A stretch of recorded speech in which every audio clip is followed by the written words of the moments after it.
and stuff. Yeah. Thank you. Discussion show. We good? It's essentially what it is. It's just Thank you. topics. But yeah, so I thought I would essentially like introduce us, and it's like I like conventions, but I've pretty much just gone to Dragon Con, and this is Ashley, and she knows a lot more about conventions than I do because you've been to a lot of different ones. So I thought maybe you could talk about like what I was most interested in was sort of what you thought about the ticket upgrades. Like I know you said you thought they were kind of reasonable at Heroes and Villains, it's like or something like that, right? Anyway, but They were all of different degrees of unreasonable. but yeah, so talk about ticket upgrades, just kind of what you think of Heroes and Villains Con. I know you've been to like MomoCon and I went to 4 last year. and yeah, Dragon Con, mm-hmm. MomoCon, Heroes and Villains, and Supernatural. that was the one I can remember. And then I guess maybe sort of the thing. I mean, obviously I'll ask you the questions, so hopefully I'll remember. But things like you kind of like best about conventions, or like any tips you have, things that you find to be negative. Ooh. Oh, sorry. We should probably change that chair. There's like one chair that's missing some kind of like nut or bolt or something that makes it do weird things. I would definitely throw me a question towards the beginning of what conventions I've been to, Mm-hmm. so I can establish that. Okay. Someday we'll go to Comic-Con. Someday, yes. But not this year. But this is not that year! Okay. Break. I don't know. I always feel like we're getting started. Okay. Hello! Hello. I'm Jocelyn. I'm Ashley. And this is Crosstalk. So today I want to talk about conventions. I have personally only been to I'll strike that. I've been to Dragon Con mostly, and I've been to MomoCon once, but Ashley has been to many, many more conventions than me. And we enjoy going to Dragon Con every year for the last, 5 years? A little more for me. Yeah, a little more.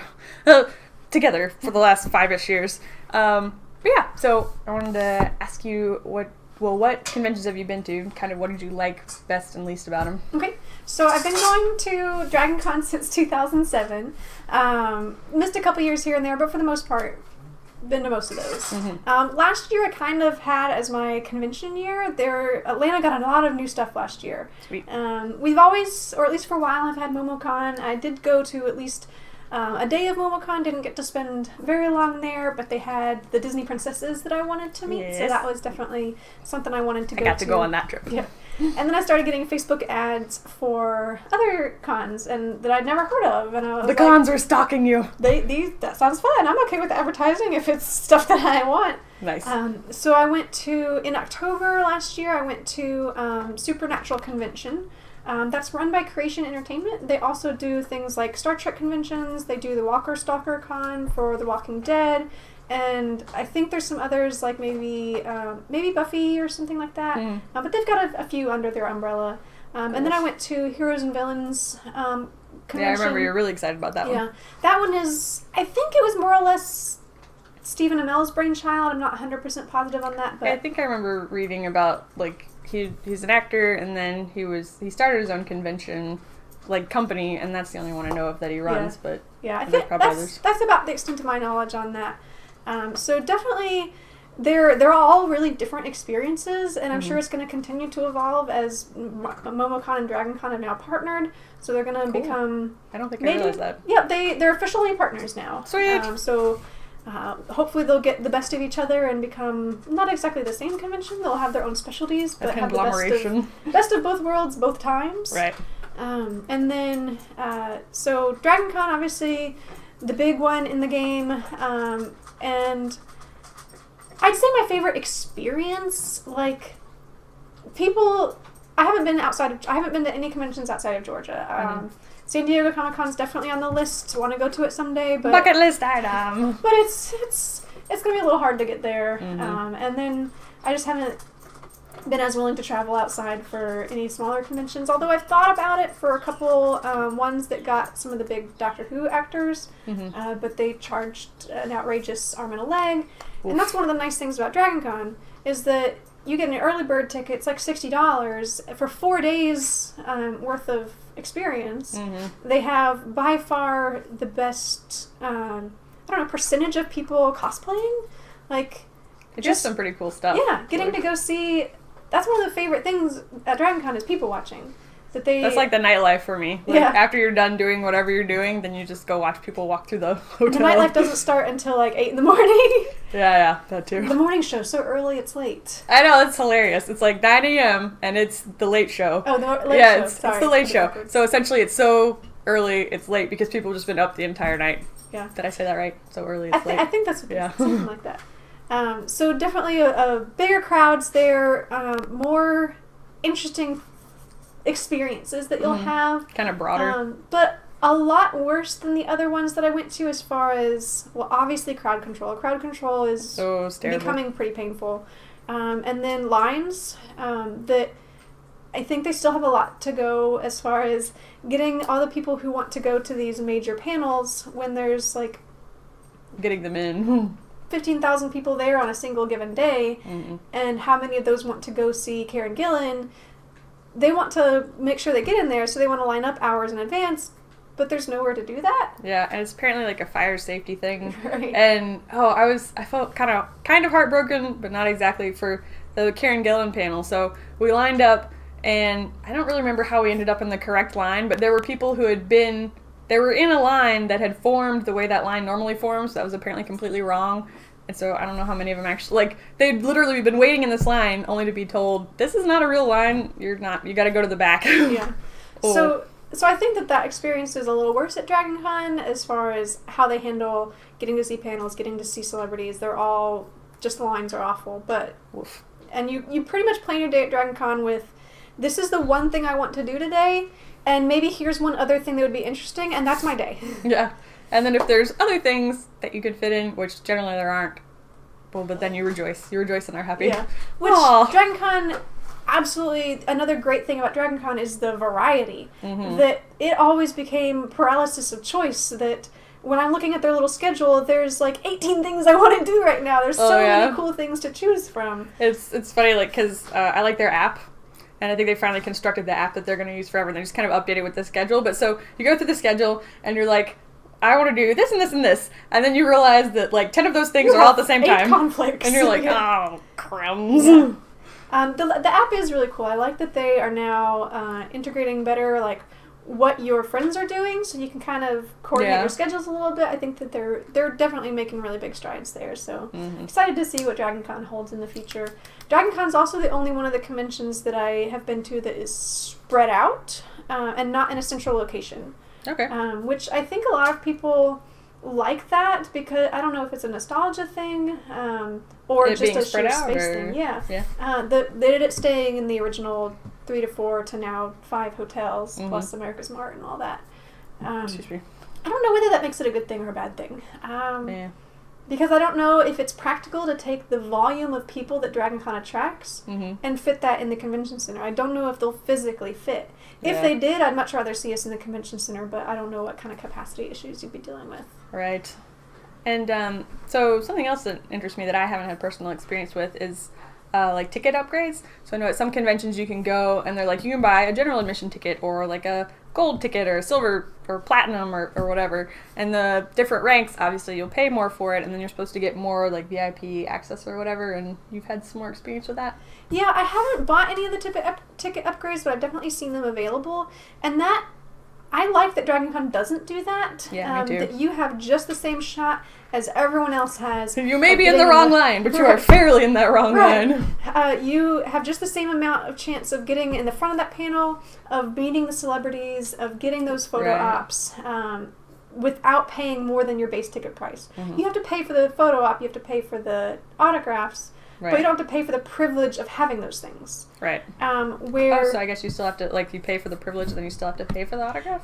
Not necessarily. Some of them do come with it, okay. But some of it only comes with it for 2 people, and then you have to pay for any other people that you want. All of the upgrades. All of the upgrades. So definitely the upgrades are a good option to be able... If you've got the money, the upgrades are great. It's just that the upgrades are kind of outrageously expensive. A lot of money. Like in the neighborhood of, I think, the super high-level ticket for the Supernatural convention... I think it was like $1,000. Like, it was insane. And the one for the Heroes and Villains was, I think, $400 or $600. And what that's getting you is good stuff. It's getting you a reserved seat at the front of the auditorium. It's getting you private events with the celebrities, like intimate gatherings, like meet and greets, maybe having even a wine party, or things like that. Mm-hmm. So it's getting you some really good experiences, but you have got to have the cash for it. Right. I guess if you have the cash for it, they'd be really awesome. Right. But if you don't have the cash for it, you're not going to get the same experience, including some exclusive panels. At Supernatural in particular, they had a gold panel only, which had only the first however many rows of people. Oh, gee. The other downside to the ticket upgrades is that it seemed like, at least at the Supernatural one, that the section of auditorium reserved for general admission Mm-hmm. was the nosebleeds. Oh. There was no chance of even being able to go, oh, man. I could see them possibly in the distance. Which was a little disappointing at first, because you're so far back and you have no chance of moving forward. Golly. But on the plus side, I think the actors were not restricted to that, and almost all of them, except for the very biggest names that would have been swarmed, Right. they walked up and down the aisles, and they got right up close to us, and that was really cool. So I feel like they made an effort to make it not so bad, Mm-hmm. but if they hadn't done that, it would have been a little disappointing. A little sucky.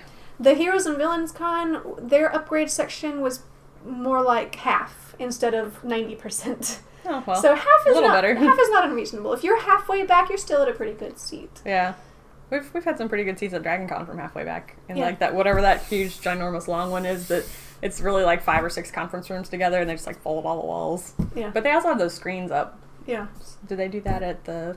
They have screens, but not staggered back like Dragon Con does, because the rooms themselves are smaller. It's just screens like if the actors are sitting where we are, the screens would be like here and there, but they'd be a lot bigger, but not back through it. Right. There's none of the rooms as big as Dragon Con's rooms are. Right. Which is a good point, that it'd be hard to get the big panels. Mm. Well, I still love Dragon Con the best. But again, I'm prejudiced because it's like one of 3 conventions that I've gone to, or 3. Yeah, because I've been to AWA. Yeah, I haven't been there yet. Yeah, it's pretty fun. It's, well, I don't know, like I've been in, but I forget if we bought tickets or I don't think we did, because you can like walk in and just people watch, which we did, and that was pretty fun. But I've never been to any panels or anything there. That's a really good point. That Sorry. That's the Heroes and Villains. I thought was an awesome experience for different reasons than I like Dragon Con, and I would absolutely 100% go back to Heroes and Villains. I've already actually bought my tickets for next year. There you go. Plan ahead.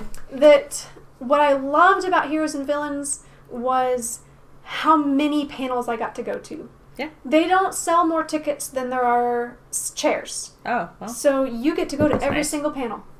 You might, well, I guess there might be more tickets than chairs, but not more than the fire marshal would let you stand. Like, there is standing room only. So in some theoretically, panels. everybody at the conference could actually get into whatever. Absolutely. I watched every single panel except for, there was one that I was less interested in, but otherwise, I had like 8 panels in a day and got to go to all of them and have decent seats for all of them. That's pretty neat. And whereas Dragon Con, you may or may not get in, yeah. So that was really cool. I loved getting to go to so many panels in a day.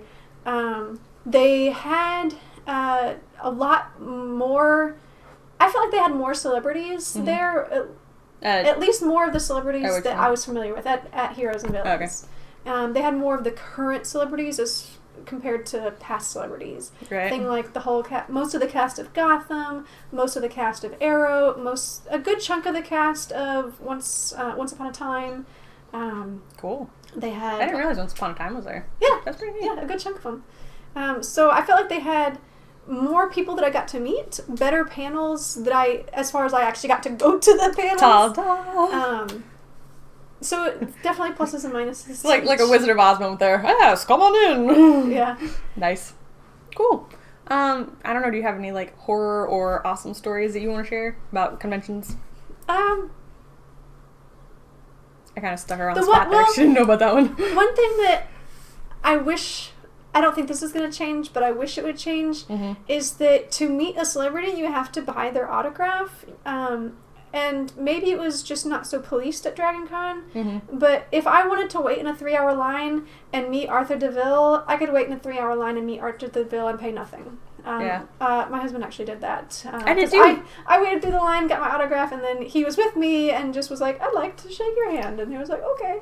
Yeah, nice. Where at Heroes and Villains, they had so many celebrities, but you got to cough up some more money. It was just more and more money. I think it was on average like $40 a person, even for some of the more minor actors. Yeah. And it was kind of sad. They were sitting there with no one in their line. Aww. Like just them and their little handler. And I was like, I'd love to go have a conversation with you, but I cannot. But I don't want to pay $40 for that conversation. Oh, I didn't realize that. About the having to actually buy an autograph in order to talk to. Yeah, that is a nice thing about Dragon Con, that you can.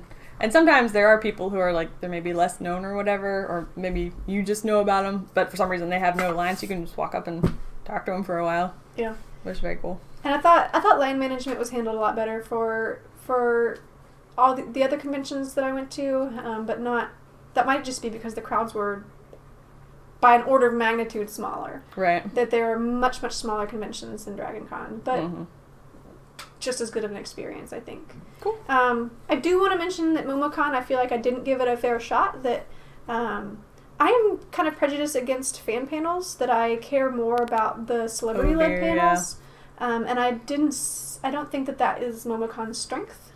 So I have not very many stories that I'm sharing from MomoCon, but that's not necessarily saying something bad about them. It's just not the type that I'm so interested in. Right. I went, like, the one time I've actually been inside MomoCon was when I went with you, and we went specifically because there were some Disney princesses there and we wanted their autograph. And, which were very reasonably priced. Oh, yes, they were. That is very true. I feel like at Dragon Con it's never less than, like, $40. And it's usually more like 60. And MomoCon says that their average is 20, and I think oftentimes free. Yeah, but I mean, it was really nice, and there wasn't a really long line. We actually got to stand there and talk to them for a while. That was also very cool. I also feel like I didn't really necessarily give MomoCon a fair shake.